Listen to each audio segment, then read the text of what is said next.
السلام علیکم ورحمۃ اللہ وبرکاتہ۔ تمہارا شوہر اس مہینے مزدوری کے لیے پنڈی نہیں گیا؟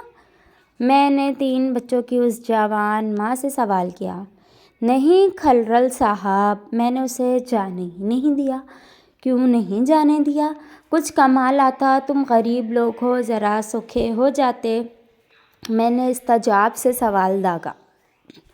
شاہ صاحب، رات کے پہلے حصے میں بچے اس کے سینے پر کھیلتے ہیں اور باقی رات میں میں اس کے ساتھ اٹکھیلیاں کرتی ہوں۔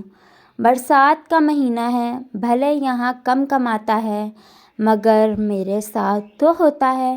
اس شوق و شنگ ناری نے بے باکانہ انداز اور چمکتے ہوئے لہجے میں اتنا دھانسو جواب دے کر مجھے خاموش کر دیا۔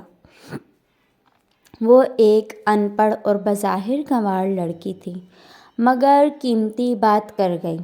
اور ایک طبقہ ہمارے معاشرے میں ایسا بھی ہے کہ جن کے کمرے سامان زیست سے اٹے پڑے ہیں مگر نوجوانوں کی شادیاں کر کے 2-3 مہینوں بعد انہیں پردیس سڑنے کے لیے بھیج دیتے ہیں، اور یہاں جوان الہڑ دلہنیں ہاتھوں پر مہندی سجا کر اور دل میں طوفان چھپا کر دیواروں سے باتیں کرتی رہتی ہیں۔ فرینڈز، اگر اسٹوری اچھی لگے تو چینل کو سبسکرائب کریں، بیل آئیکن کو پریس کریں تاکہ آنے والی ہر نئی ویڈیو کے نوٹیفیکیشنز آپ کو ملتے رہیں۔ اپنا خیال رکھیے گا، تب تک کے لیے اللہ حافظ۔